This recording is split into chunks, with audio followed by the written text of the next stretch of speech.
मुठल्या माने खाली घाली हात, त्यांच्या मानाखाली देवाने हात घालायचा आणि उठून बस. आता उठून बसवताना ते अंगावर पदर बिदर खाली पडायचं, अंगे नेसायचे लुगडे ते असे देवाने जाणा पाहिजे अंगावरचं जे पदर वगैरे सावरायचा, पाणी द्यायचं, तूळ भरायची, मग दोघं दळायला बसायचे. दळण काढून देवाने करायचं. विसरला थोरपण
सकाळी दळण करायचं, पाठ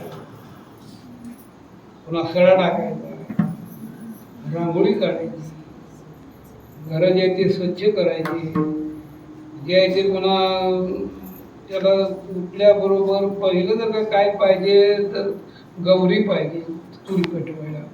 आणि ती गौरी अशी काय घरात त्याची उत्पत्ती नाही, मग शेण धरून आणायचं, त्याच्यामध्ये पुन्हा काय ते शेंगाचे टरफळ टाकून वगैरे करून द्यायचे, थापायच्या, ते वाळवायच्या, त्या भरून आणून ठेवायच्या. त्या काळात गौरीला त्या शेणाला खूप महत्व होतं. ती देवाने दळण कांड नाही करायचं, नामयाची गणी सवेरेची फार महत्व. बायांना पहिलं त्यावेळेला असावं लागत की घरात चूल पेटवायची म्हणले की गौरी पाहिजे. आता ती राहिलं नाही. आता गॅस, एकच गॅस, किती महाग होऊ द्या गॅस, पण पाहिजे मात्र गॅस. तसं शेणाला नाही महत्व. आमच्या पंढरपुरात नामदेव मंदिरच्या आजही 5 वाजले गाईचा म्हशीचा कळपच्या कळप चंद्रबाईला पाणी प्यायला नेतात गवळी लोक. 100 गाई असतात, 80 म्हशी असते, आणि मग त्याच्यामध्ये गोरगरिबाच्या बाया शेण धरायचं, ते थापायचं, ते गवरी तयार करायची म्हणून चालत असायची. चालताना मग त्या पुढं चालणाऱ्या कळपामध्ये जे बाया आहेत त्या मागच्या बाईने लक्ष ठेवायचं, ही बाई पुढं गडबड करत नाही. आणि नेमकं खाली उतरायच्या टायमाला वरची जी माथ्यावरची बाई आहे पहिल्या पायरीवरती, आणि एकदम खाली ते सगळा कळपच्या कळप असा दिसायचा उताराला. आणि त्यात जर का पुढच्या म्हशीने शेण टाकण्याकरता शिपूट वर केलं की मधल्या बाया पळापळी करायच्या, हिरवरनं वरडायचं, गंगे गंगे गंगे, त्याला हात लावू नको, माझं शेण आहे. तर हिचं असतं का माझं शेण आहे असं महत्वाचं असणारा आट्यान देवाने तर शेणी वेतू गेली राणा, पाठीमागे उभा खाना, जाय जाय रावळाशी काबा धावून आला, शेणी वेचून दिली मोठ, धनी म्हणे द्यावी गाठ. ते सामान्य जनाबाईची शेणी नव्हती. त्यांचा हात त्या गौरीला लागल्यानंतर त्या गौरीने विठ्ठल विठ्ठल विठ्ठल विठ्ठल भजन करावं अशा अधिकाराची होती. का देवाने करू लागायचं. देवाने शेणी वेचायचे, दळण करायचं, कांडण करायचं, साडी सडाय अशी काळी पुढे गावाने मोकळ झाडी. आता उद्या सण आहे, तांदूळ पाहिजे, तांदूळ सडले पाहिजे साडी. देवाने ती उकळ झाडायचं, स्वच्छ करायचं. जनाबाईला म्हणायचं मी खाली बसतो, तुम्ही फक्त असा कमरेवर हात ठेवून वरचीवर मुसळ असं उचलत जा, म्हणजे तुम्हाला जास्त कष्ट पडणार नाही. कष्ट असतं खालच्या बसणाऱ्या माणसाला. अवघड काम देवाने करायचं. कांडिता कांडिता शीण आला पंढरीनाथा, सर्व अंगी घाम आला तेने पितांबर भिजला. देवा हाता आले फोड जरी म्हणे मुसळ. देवा किती आमच्या घरात असतो सगळ्या हाताला फोड. देव नाही. काढण्याचं काम, दळण्याचं काम, शेणीचं काम, चौहाती धुणे केली. जणी म्हणे निर्मळ झाली. धुणं नामदेवाच्या घरात कुटुंबात 14 माणसं, जनाबाईचं 15 माणसं, 15 माणसाचं धुणं देवाने चंद्रबाईला धुणं नाही. हे सगळं करत असताना त्यांच्यावरती आलेली विघ्नही ते दूर करायची. एके दिवशी देव दळण कांडण लवकर झालं, वारा सुटला होता, गार भूक लागली होती. जणे खायला काय का खायला भूक लागली. हा थोडा आमच्या भक्ताच्या घरी काय मिळणार आहे? तुझ्या इथं पंचपक्वान्नाचा नैवेद्य, आमची इथं म्हणजे तू आल्यावर बसायला काय टाकायची पंचेनी म्हणजे खडतरले आसन, त्यावरी धुडतरले वसन, तुझला नाही सिंहासन, रत्नजडी तरी विठोबा काय करू उपचार. भक्तिभावाचा लाचार तू तो विश्वाधार सर्व साक्षी रे विठोबा. बसायला टाकायची पंचेनी, तुमचं खायला पाहिजे. भूक लागली काय असेल द्या, काय हरकत नाही. आम्ही दाशी आहेत गया घरच्या, काम करणाऱ्या मोलकरी. आम्हाला दिलेले शिळे तुकडे ती वाळवून ठेवलेले, खाऊन राहिलेले शिल्लक चालतील का? आराम. वाळले चिळले कुटके तेही मोडके आणि तुटके, मज दाशी घरचे विटके कैसे कशी वाळलेले कुटका झालेले. तुझा आनंद बघून थोर प्रेमाचा भुकेला हाती दुष्काळ नमने उच्चिष्ट अथवा थोडे. तुका म्हणे भक्ती, भक्तीच्या याच्यामध्ये भगवाने काही बघत नसतं, त्याच्यामध्ये प्रेम होतं, त्यामुळे आनंद बघू जातो. ज्ञान कशात मातीचं परळ खापराचं त्याच्यात खाताना मग ढोलका मिरचीचा कुठं कोल लोणच्याचा खार देवानी तोंडात झालंय. ठसका लागायला कोरडा पाणी आण. आता पाणी आणला तांब्या पंचा होता. तुंबा म्हणजे भोपळ्याचा मोडका असा तुंबा, उदक कैसा घेशिवा. तिकडं रावळामध्ये ताट वाढून रुक्मिणी रंगा वाट पाहती रे विठोबा. तिचं असलं खात बसला. असं देवाने पाणी प्यायला तशी ढेकर गेली. अजून वेळ आहे म्हणजे कात्र्याला जायला. जरा झोपतो कसं काय आता ही मुडकी बाज आहे, चालू का? हा चालते.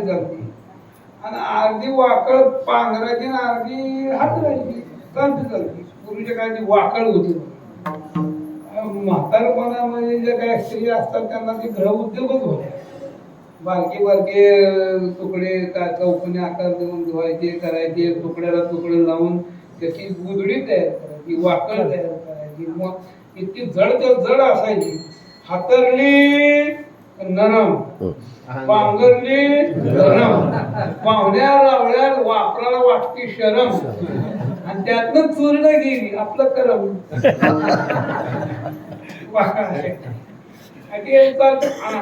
वाकळ मोडकीशी बाप केवळ वाकड्याची शेर सकमाराशी नीट कैशी विठोबा.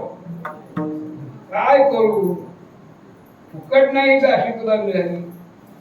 काया कुरवंडणी प्राणपुष्पी वाहिली, तेव्हा ठावी झाली दाशी धने रे विठोबा. आम्ही सगळं तुला अर्पण केलं म्हणून तो वेडा झाला लागला. देव झोपताना दागिने काढून ठेवले होते. सकाळी एकदम झोप लागली, कात्र्याची वेळ झाली. जनाबाईला वाटलं आता मला पंचायत आली. जवळ गेले.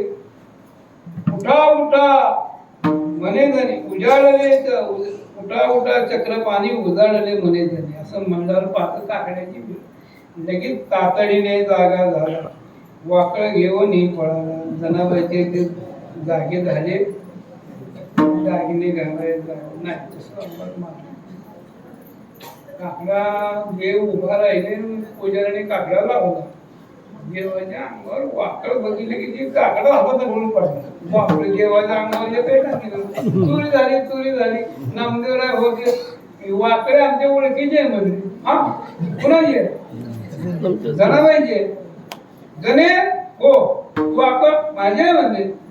आईचं कशा आहे मला काय माहिती. रात्री आला, काम केलं, जेवला, झोपला, सकाळी गडबड झाली, निघून आला. आता ही नामदेवराय बरं वाटलं. बाकीच्या लोकांना कसं खरं वाटलं. म्हणजे त्या आरती जनाबाईची वाकळ्याच्या आरती जनाबाईची घडती घ्या आणि ती होत पाहिल्यावर मुद्देमाला सहित चोर पकडला गेला. म्हणून त्यांना शिक्षा सुळावर द्यायची. मग तिकडे चंद्रभाग गेलो विलासू आले जनाई पदक विठोबा ते गेले. ब्राह्मण म्हणती जनीने नेले नाही नेलेल्या जनीनं सख्या विठ्ठलाची आण. जनाबाई सांगून आले मी नाही सापडलं तुमच्याकडे. बरं असू. तिकडं शूळ तयार. शूळ म्हणजे एक खांब असतो. कैद्याला जेवढी बसवायचं सगळ्या अंगातनं केलं जातो. असा गुळगुळीत केलेला खांब असतो. खांब तयार झाला आणि मग त्या मरणारा जे काय असतो गुन्हेगार त्याला विचारत असतात तुझं शेवटची इच्छा काय. जनाबाईला काढण्या घातल्या हातामध्ये दोऱ्या बाहेर काढलं. तुमची शेवटची इच्छा फक्त रावळात जायचंय, पांडुरंगाचं दर्शन करायचंय. चला. रावळात गेले. पांडुरंगाला पाहिल्या बरोबर झुकाय भडीमार सुरू झाला. अरे अरे अरे अरे अरे मिठ्या म्हणून मायच्या काठ्या. हा, अरे खांद्या पिल्ल्याची गरिबा स्मरण समर्थाशी नाही उपकार स्मरण दिले आठवण वाचून. काय जाणार तुम्ही दुर्बळाची जी वैभवाच्या गुणी आपुल्या. तुला काय लाज वाटते का मध्ये. तुझी रान रानकी झाली. जन्म सावित्री तुला द्याली. आईचं देवा जरा थांब मला काय म्हणते बघ जरा थांब. त्यांचं होऊ दे एकदा त्याची उलटी होऊन सगळं साफ होऊ दे. मरो तुझे हात पाय जवळ तुझे बाप माय जवळ तुझे हात पाय मरो तुझे बाप माय. तुझे गेले म्हणजे तुला पाहुणे काळरडी उभी राहुनी अंगणी शिव्या देते दासी. देवाला शिव्या वगैरे दिल्या. देव टप्पत होते. जनाबाईला झालं का झाला तर चला. जनाबाईला वळवंटात आणलं आणि त्या शुळाकडे बघितल्या बरोबर त्या शुळाचे झाले पाणी. म्हणे नामयाची घडी. तेच अभंगाच्या दुसऱ्या चरणात सांगतात. त्याचे पडो निधी गुणे होय रक्षिता. पण हे सगळं कशामुळे. जनी मने भक्ती भाव. देवदासा ऐके जनाबाईची जी भक्ती होती ही भावयुक्त होती. भावयुक्त भक्तीचं लक्षण असं आहे की जन्मभर भगवान त्यांची कामं करून शेवटी ऐक्य म्हणजे तो आणि मी एक आहे या स्वरूपामध्ये परब्रह्म स्वरूपामध्ये विलीन करून घेतो. जनी मने भक्तिभाव देवदासा ऐक्य त्याचे पडवणे जीवने होय रक्षिता. नामदेव जनाबाई नामदेव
जनी म्हणे भक्तिभाव देवदासा की त्याचे पडवलेली उणे होय रक्षिता. पण तिन्ही चरणाचं रहस्य भक्तीचं सामर्थ्य सांगितलेलं आहे, स्वतःचा अनुभव सांगितलेला आहे.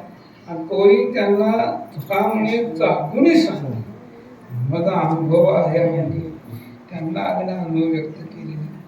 त्यातून आपण हेच घ्यायचं असतं की आपण सुद्धा भगवंताची भावयुक्त भक्ती करून आपलं स्वतःचं कल्याण करून घेणं हे आपलं आद्य कर्तव्य आहे.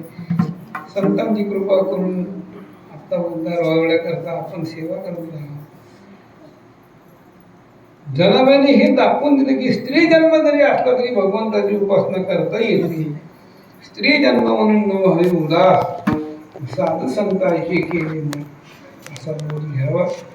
म्हणजे मित्र असलेले वाल्मिक महाराज त्यांनी जे ते मला सांगितले पंढरपुरामध्ये आहे ही सेवा करावी. तुम्ही फक्त सांगा आम्हाला, पंढरपुरात आम्ही आहोतच वर्गावे असतं म्हणजे कृष्ण बुद्ध त्याने आमंत्रण दिलं, या ठिकाणी आलो. त्याला विचारही केला काय आमच्यासारखी कसं सांगा. बहुतांशी करून ज्यांच्या कुळात आपण जन्म घेतलेला त्याचाच अभिमान आपण बाळगतो. ज्याचा धरीना अभिमान आमच्यासारख्यांनी संत महात्मे मुक्ताबाई, धनाबाई, ज्ञानोबा, तुकोबा, नामदेव आहे, तेही प्राणापरोधी आवडते निवडते. जे भक्त चरित्र ते देवाला आवडतं तोच विषय मांडावा आणि आपली सेवा समर्पण करावी. याप्रमाणे करण्याचा प्रयत्न केलेला झालेली सेवा पंढरी चरणी समर्पण. सांगा जनीमध्ये भक्ती कोण म्हणणार? जनी माने भक्ती